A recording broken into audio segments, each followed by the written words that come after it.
This is Robert Downey Jr. at the very rock bottom of his career. When we return to the story of Robert Downey Jr., drugs land the troubled actor in prison, and he reaches out to a psychiatrist for help. And here's The Simpsons absolutely rubbing it in with a cute little musical number. And driving, narcotics, possession. And that's just page 1 of his 10-page confession.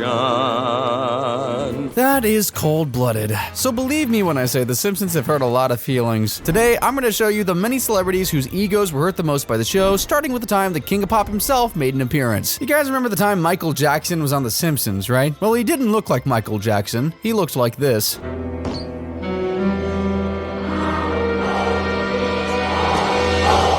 Who are you? Hi, I'm Michael Jackson from the Jacksons. That balding giant white guy looks nothing like Michael Jackson, especially not in the 1980s. But hey, Michael agreed to voice the character himself, so who am I to complain? Homer had no idea who Michael Jackson was, not even after this stunning performance. But then again, they were both locked up in an insane asylum. Billie Jean is not my lover. She's just a girl who says that I am the one. But the kid is not my son. I can't lie, he kinda looked like a hairy dumpling when he spun around. Apparently, Michael Jackson was a total sweetheart during the whole production process, so how did anyone get their egos hurt? Well, it turns out the producers had planned to make a sequel to the episode after they revealed Michael was actually a mental patient the whole time. My work is done here. Hey, Michael, what happened to your voice? This is my real voice. My name is Leon Kompowski, and I'm a bricklayer from Paterson, New Jersey. All my life I was very angry, until one day I just Talk like this. all of a sudden everybody was smiling at me, and I was only doing good on this earth. So I kept on doing it, to make a tired point. Which one of us is truly crazy? In the sequel, Leon Kompowski was to return, thinking he was the prince this time and more hilarity would ensue. Except when Prince got the script, he turned it down because they went to Michael Jackson first. He didn't like being second fiddle to the King of Pop. Honestly, it sounds like he hurt his own ego. Prince got mad because he didn't feature on The Simpsons, which is kind of the opposite of how it went down with Seth MacFarlane. His show got featured one too many times for his liking. If you don't know who Seth MacFarlane is, he's the creator behind beloved shows like The Orville, A Million Ways to Die in the West, and Family Guy. Probably never heard of that one though. Well, the writers on The Simpsons surely did, and they heard about it early too. In the year 2000, just 1 year after the show came out, they dropped this little jab in the episode Missionary Impossible. See crude, lowbrow programming disappear from the airwaves. Please, call now. Seth MacFarlane was not about to take that joke lying down. Crude, lowbrow, you can't read Family Guy so accurately and get away with it. So for the next few years, they'd throw the occasional jab at The Simpsons, like in the episode 8 Simple Rules for Buying My Teenage Daughter. Stewie develops a crush on his babysitter until he actually finds out she has a boyfriend. He reacts appropriately. What kind of sick, twisted game are you playing at? I'll put him to bed. Take that, Hatless! Now go back to the quad and resume your hacky sack tourney. Bandits and his Abercrombie and Fitch long-sleeved open-stitch crew neck while watching his favorite downloaded Simpsons episodes every night. Plow, oh, you've got the song memorized, do you? That is exactly the kind of idiot you see at Taco Bell at 1 in the morning. Calm down, little man, jeez. You might have missed it in that flurry of insults there, but he was basically calling Simpsons fans basic. It's gonna get a lot less cute, trust me. Of course, the Simpsons continued to toss in their own jabs here and there, like in this Treehouse of Horror episode where Homer gets a magic hammock that can make clones of himself.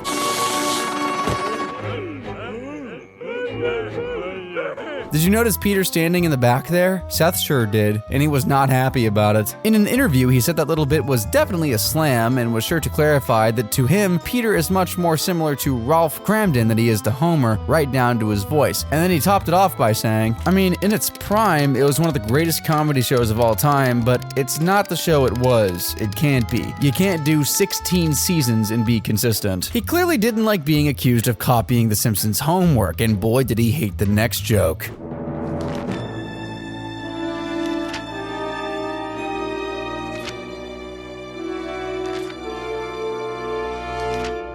Blatant accusation of plagiarism, that one really poked Seth where it hurts, so he went all out. In the 6th season of Family Guy, he dropped this insane rebuttal in the middle of the episode. Because Jillian deserves better.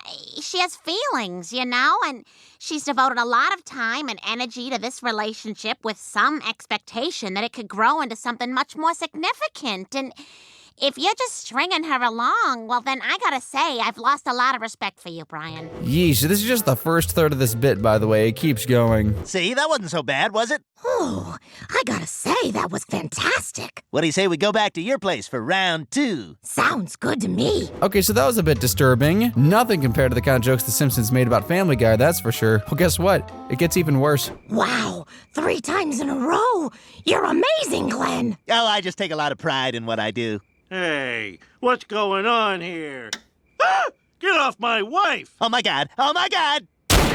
You shot my homie! I'm calling the police! Ay, caramba! Mom and Dad are dead! Oh, no! Who will pay for my saxophone lessons?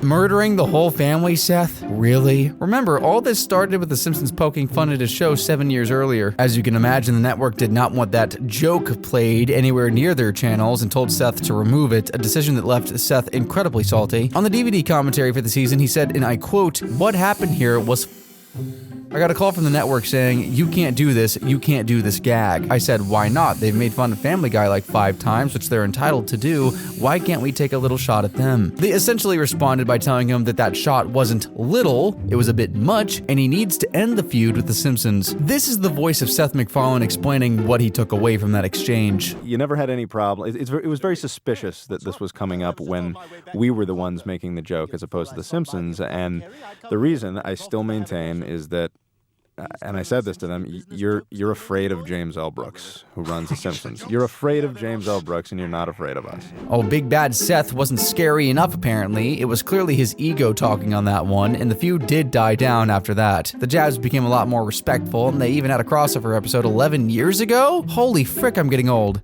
Speaking of aging, imagine getting immortalized and getting mad about it. Well, that's the story of Frank Sivero. If you don't know who that is, he's Frankie Carbone from the movie Goodfellas. Look familiar? You looking at? Come on, make that coffee to go. Let's go. No? Well, apparently Sivero says he looks just like this guy from The Simpsons. That's a packet for you, boss. Did you order French fries and not use it?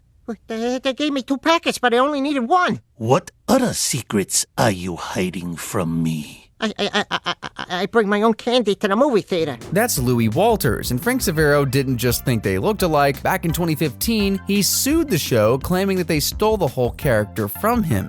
Again, this guy, Frankie Carbone, apparently is so similar to this guy. That Frank Sivero was looking to receive a $250 million payout. Sounds wild when I say it like that, doesn't it? Well, to be entirely fair, Frank had a bit of an argument. According to the lawsuit, Frank lived in an apartment complex in California next door to the writers of The Simpsons at the time he was preparing for his role. According to his lawyer, they knew he was developing the character he was to play in the movie Goodfellas. In fact, they were aware the entire character of Frankie Carbone was created and developed by Sivero, who based this character on his own personality. Meaning that the problem wasn't that Louis looks like Sivero, which you be the judge of that. Again, this Palm Pilot has failed to remind me. I believe this needs to be hot synced.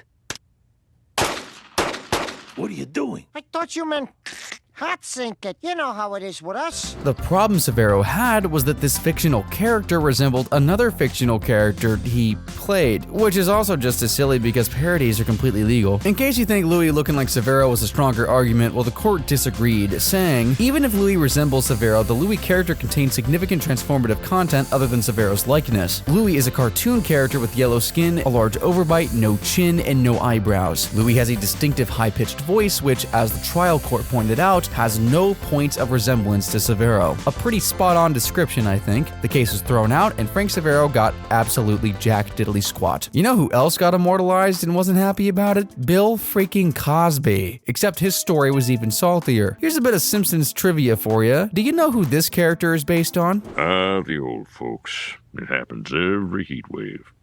Okay, people, out of my freezer. But we're hot and elderly. I'm sorry, these are reserved for the recently deceased. Don't you go too far.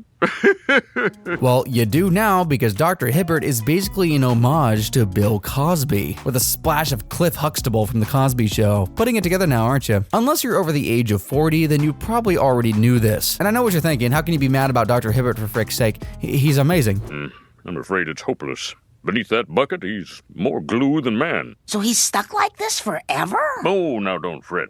These days, the victims of comedy traumas, or traumatides, can still lead rich, full lives.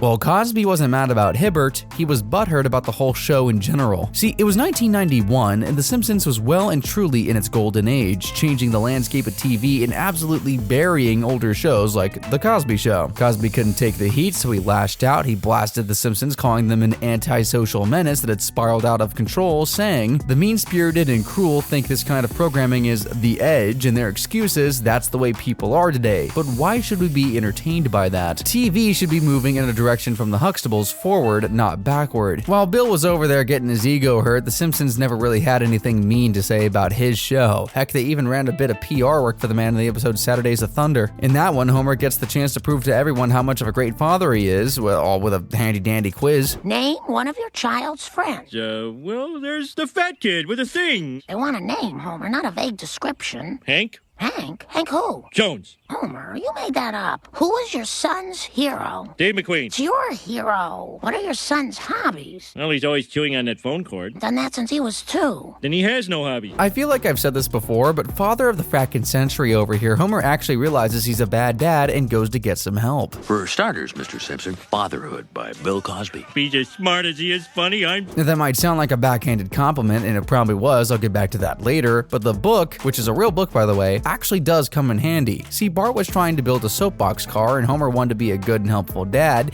It wasn't working. Homer, that easy back and forth that you just witnessed didn't happen overnight. Never been afraid of a little hard work. Now, step 1 is to find an activity the two of you can share. Find something he likes to do and share in it. He is building a soapbox derby race. That would be perfect. Art, I'm gonna help you build that racer. I'm almost done. I don't think you should let me help you. Oh, come on, Dad. If you really want to help, you can clean these paintbrushes. I doubt that's an actual quote from the book, but hey, it worked, and no publicity is bad publicity. Also, you can't tell me the writers didn't know what they were doing with this next line. You Bill Cosby, you saved the Simpsons. This episode was from the 3rd season, which aired in 1991, the same year Cosby insulted the show. And, well, his book might have saved the Simpsons on the show, but in real life, the Simpsons basically ended the Cosby Show. By 1992, the Cosby Show couldn't keep up in the ratings, and it was canceled. With the show now off the air, the Simpsons proceeded to rub some salt in the wound, parodying the Cosby Show. Well, more specifically, Bill Cosby. Remember when Homer said, "If he's as smart as he is funny, I'm sold"? Well, I don't think the writers find him that funny. Oh, you see, the kids, they listen to the rap music, which gives them the brain damage, with their hipping and the hopping and the bipping and the bopping, so they don't know what the jazz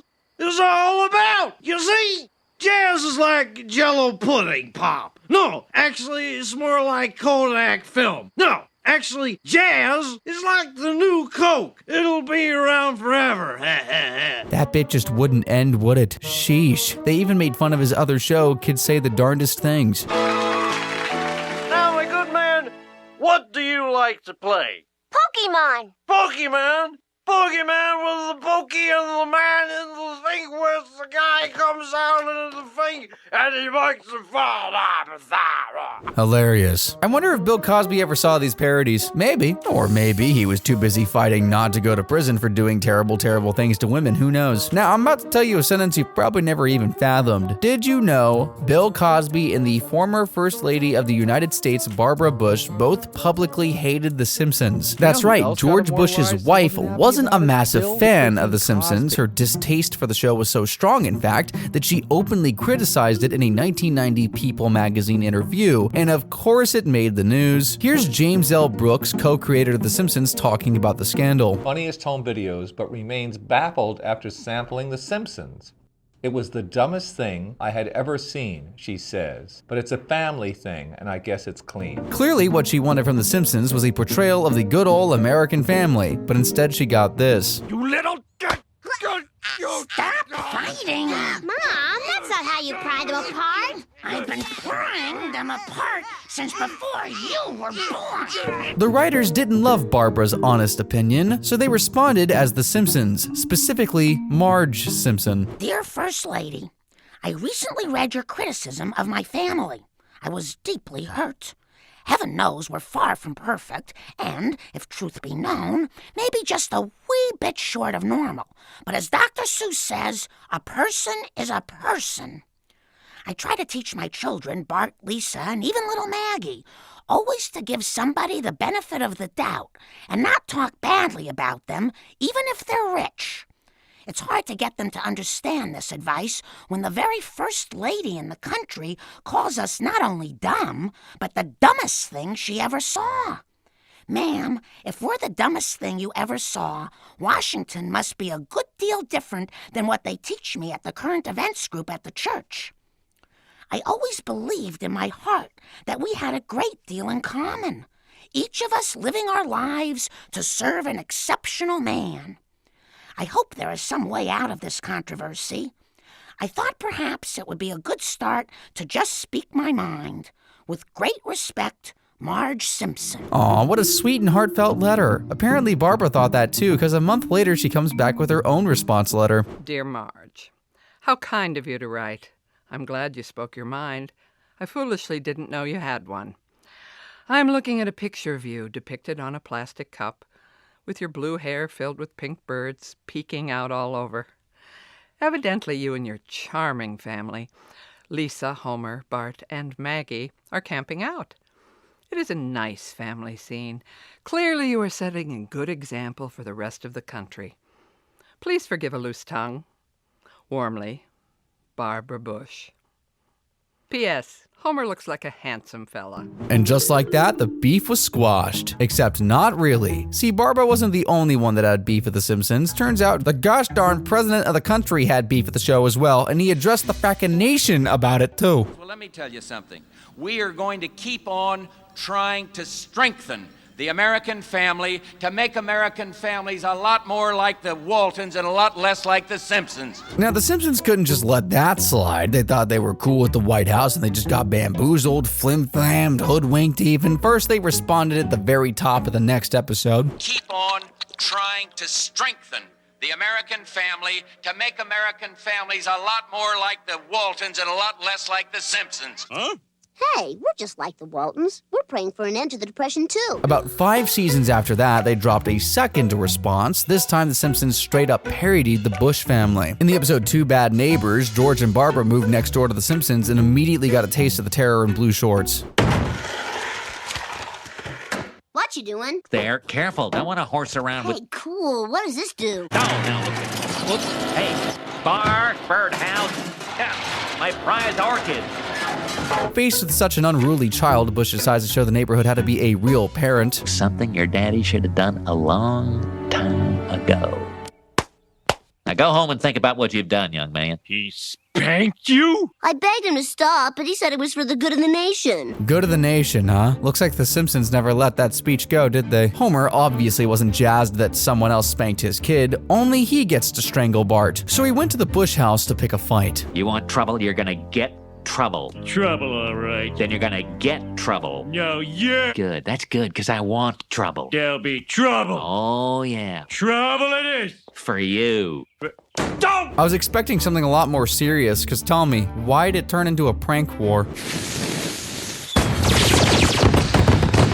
Why don't you just say you're sorry, George? Because I'm right. Bush tries to hit back, but he's not very good at this sort of thing. Pulled some pranks in my time. I don't understand.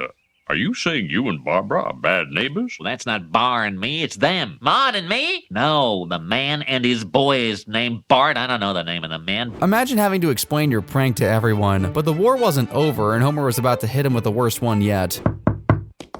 Who is it? It's your sons, George Bush Jr. and Jeb Bush. The boys are out in the front yard. They'll help me think of a plan to get those Simpsons. George, is that all you ever think about? The boys probably just want a letter of recommendation. Where are you going? Okay, son. Give him the glue. The wig did not come off, and he had to carry out his political duties looking a little clownish. Things kind of ramped up from there, and Bush's response was a bit of an escalation, to say the least. President Bush is driving on our lawn. He's not lost. Exactly painted Bush in the best light so far, but they haven't been that mean either. I mean, this was 1995. South Park hadn't come out yet. Shows were a lot nicer when parodying politicians and celebrities. With that in mind, making Bush fist fight Homer in the sewers is a pretty solid roast back then. All right, that's what the prank war escalated to, by the way. Bush, apologize for spanking my boy. Never. You make him apologize for destroying my memoirs. You didn't tell me you destroyed his memoirs. Never!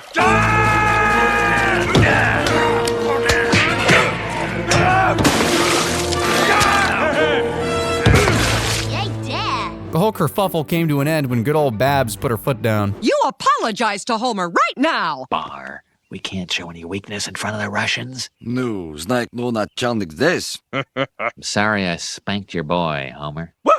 In your face, Bush! Pretty sure that's how it'd have gone down in real life, too. Now, don't think for a second the real-life Barbara Bush made a 180 on her opinion about The Simpsons. She still had no love for the show or the people who make it. This is James L. Brooks recounting the time he actually got to meet Babs in person during a dinner party. Feeling fine. I'm walking towards her, and and nervous and, giggling like I shouldn't be giggling because it was sort of like, meeting him, meeting her. And she's at the line, and I stop, and I say, Mrs. Bush, my name is Jim Brooks. I'm the one involved in the Simpsons thing. Remember we had that exchange? And she gave me a drop-dead, withering cold look and there's a receiving line where this cold air was just, and we had settled our score with her. Her husband was still mad at us.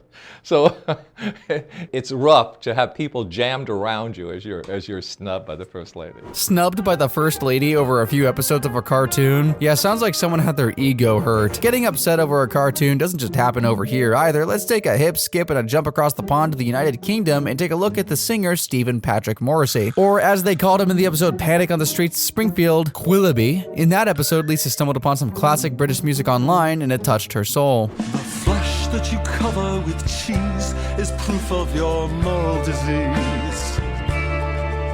It's death for no reason, and death for no reason is hamburger homicide.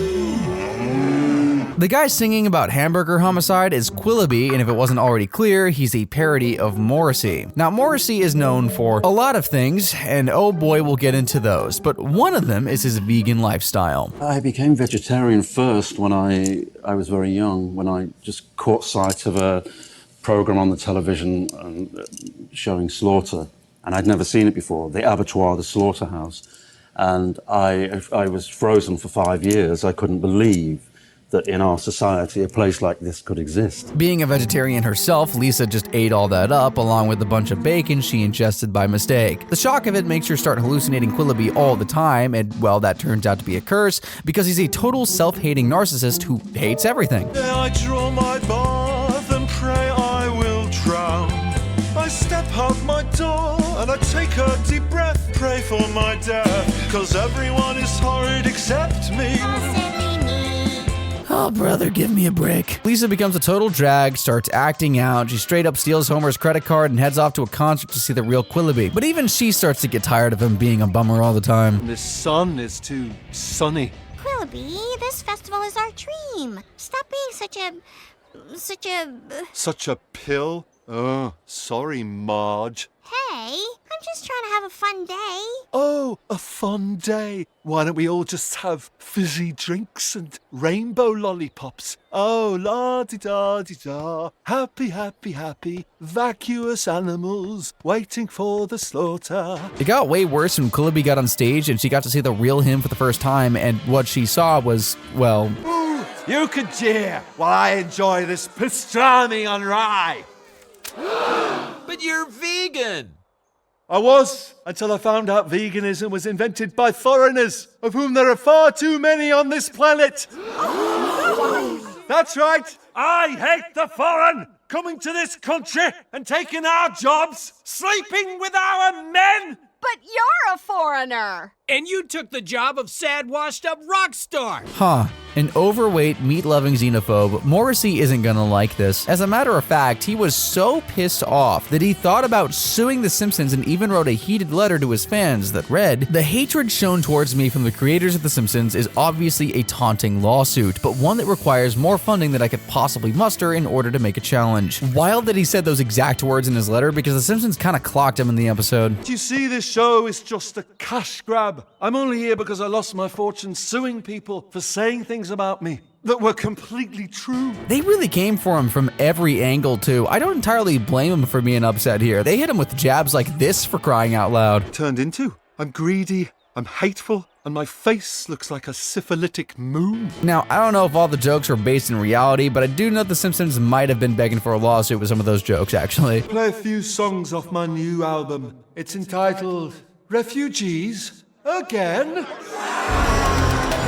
If you so much as chuckle, just know Morrissey hates you now, like he does me. While Sean Patrick Morrissey got upset over the jokes in an episode, Jose Canseco got his ego hurt over a joke that hadn't even been animated yet. Here's what happened. In the episode Homer at the Bat, the Springfield Power Plant softball team was absolutely killing it on the field, all thanks to Homer and his magic bat. The winds get to Burns' head and he starts to shoot his mouth off at the CEO of their next opponent. Would you care to bet $1 million on that? Yes, certainly. $1 million will be fine. So a cool $1 million is on the line, and everyone knows that Mr. Burns is a greedy little frick, so Homer and his magic bat won't cut it. He needs some ringers, and he needs them now. Find me some good players, living players. Scour the professional ranks, the American League, the National League, the leagues. I'm on my way, sir. Oh, and Smithies. You have 24 hours. 24 hours is way too long for a man like Smithers, but the next morning he's already got Burnsy, a whole team of badasses, ready to kick some asses. And now I'd like to introduce the new members of our Happy Power Plant family. Janitor Wade Boggs. How you doing? Please say hello to Steve Sachs, Don Mattingly, Mike Sosha, and Jose Canseco. And with that lineup, every actual employee at the power plant gets booted off the team. Once again, Burns' success goes to his head and he raises a very dangerous flag. Unless, of course, my 9 All-Stars fall victim to 9 separate misfortunes and are unable to play tomorrow. But that will never happen. 3 misfortunes, that's possible. But 9 misfortunes? I'd like to see that. You know how folks tell you to be careful what you say? Well, Mr. Burns clearly never heard that one before, because here come the misfortunes. Sir, Mike Sosha may not live through the night, because looking at 6 consecutive life sentences, and Ozzie Smith seems to have vanished off the face of the earth. Gotta love the Springfield police force. Corrupt, violent, and just plain old frackin' terrible. Springfield is already a death trap for the people that live there. Out-of-towners, they don't even stand a chance. Try to lift your arm. Can't lift or speak. Well, I'm afraid you have a case of acute radiation poisoning, Mr. Sosha. Play softball tomorrow? No, by tomorrow you'll barely be able to breathe. Oh. We think it's an overdose of nerve tonic. Good Lord. Gigantism. That brings us to the part of the episode that Jose Canseco got all pissy at. This is the mishap that felled the mighty baseball player. Don't worry, ma'am. I'll save your baby. Oh, thank you, Mr. Canseco. Cat! Never fear, ma'am. I'll save your cat. My player piano. Oh, man. You see, this scene wasn't the first pitch. The original plan was to have Jose miss the game because he was getting cozy with Bart's teacher, Edna Krabappel. You know, kind of like Joey Kramer from Aerosmith did that one time. Left-hander, and so is the pitcher. If I send up a right-handed batter, it's called playing the percentages. But Jose didn't want that. He got super pissed and he refused to voice his cartoon self. I mean, heck, the show's producer, Al Jean, described him acting in an intimidating manner over the joke. So in the end, The Simpsons grudgingly changed that part to calm him down and make him appear heroic. The dryer goes on the right. Yes, ma'am.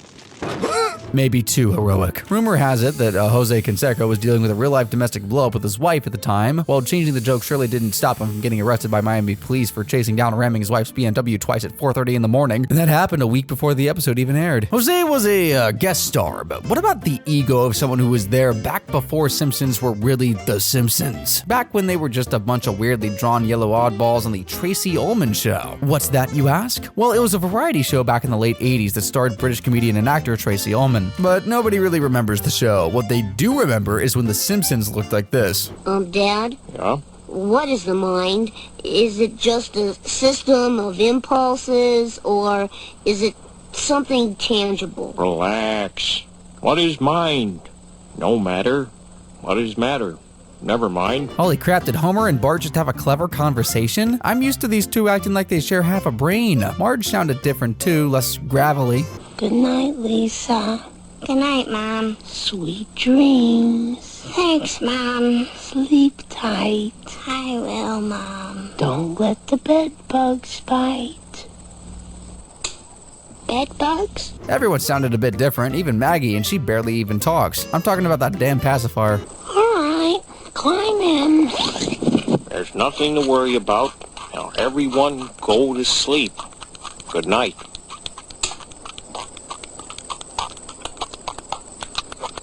Ugh, the sound of that pacifier makes my skin crawl. Thank goodness they changed that one specifically. If it wasn't for that specific change, I don't think The Simpsons would have become the hit it is today. Well, today's a strong word. Speaking of which, after The Simpsons was taken off the Tracy Ullman show and became a massive hit, Tracy wanted a slice. So she sued Fox, claiming that she was entitled to, quote, 5 to 10% of the net receipts of the merchandising and other profits from products or programs based on spin-off characters, including animated characters, even if those characters were originated by others. In total, that would have been $2.25 million at that time. Crazy part is she didn't even like the shorts. According to Ken Eston, a TV producer who co-created the Tracy Ullman show, Tracy was not fond of The Simpsons. She was not fond of any of the bumpers because she didn't think they were the quality of her show. Damn, I think they're pretty good, especially this one. Bart, leap into your father's arms. Come on, just like the old days. I'm too big now, Dad. There's no way. Come on, boy. Leap. Do it. Atta boy. Come on, Bart. You call that a leap? Dad, why are we doing this? You've always been afraid of falling on your head ever since you were a little baby. I'm trying to help you overcome that fear. You want me to jump? Because I've always been jumpy? That's a good one, son. Always been jumpy.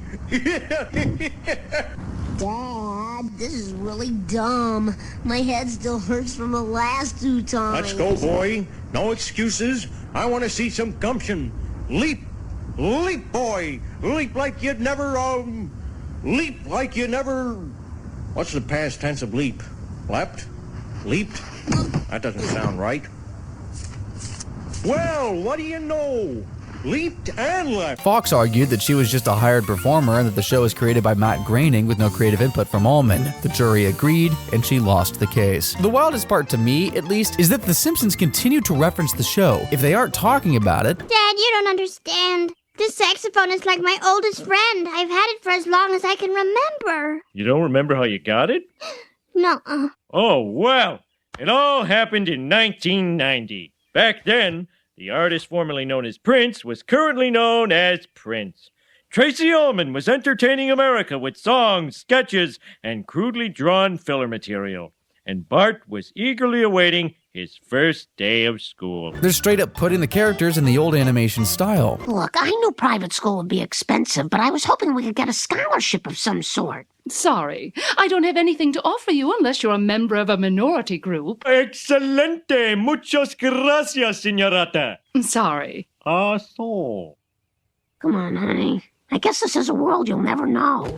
They like to do that second one a lot, by the way. So it's not exactly surprising that a couple decades later, Tracy still thinks and talks about The Simpsons, like in this interview from 2016. The very first show in America was the one that spawned The Simpsons. Yes. So did you, are you a creator of The Simpsons? I breastfed the yellow people. Too bad that didn't hold up in court. Sometimes The Simpsons piss off celebrities you've never even heard of, like Shirley Temple, for example. This celebrated child star was famous for her singing, dancing, and acting skills like 90 years ago. Either way, The Simpsons made a parody of her in the episode Last Tap Dance at Springfield named Little Vicky. What am I doing wrong, little Vicky? You're falling a lot.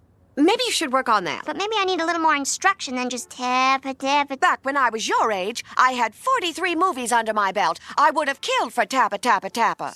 That's a smile, not an upside-down frown. Work on that, too. You see, Little Vicky was a bitter woman who still lived in the past, and she was a horrible tap dancing instructor. And not the I'm too nice to tell you you kind of suck terrible. She'll let you know to your face. Parents are counting on seeing me dance. But giving everyone an equal part when they're clearly not equal is called what? Communism! And I didn't tap all those Morse code messages to the Allies till my shoes filled with blood just to roll out the welcome mat for the Reds. Okay, not gonna lie, Lisa was terrible at tap dancing, but the least Little Vicky could do was put her at the back or something. Luckily for Lisa, Professor Frank, the town's nerd, had a solution for her problem. Garvin. Ooh, that's Brilliant, Professor. So she was cheating, big whoop. It's a kid's tap dancing class. The real issue is that Vicky is a massive diva and you do not show her up on stage. I can't help it. It's the shoes. I'm just getting started. Not the most flattering parody, that's for sure. So when the producers requested Shirley Temple voice the character, she allegedly told them to f*** off. Parody must have struck a nerve. Not exactly shocking how many celebrities have a bone to pick with The Simpsons. What is shocking, though, is what you're gonna see when you click the video on screen right about now. Thanks for watching, guys.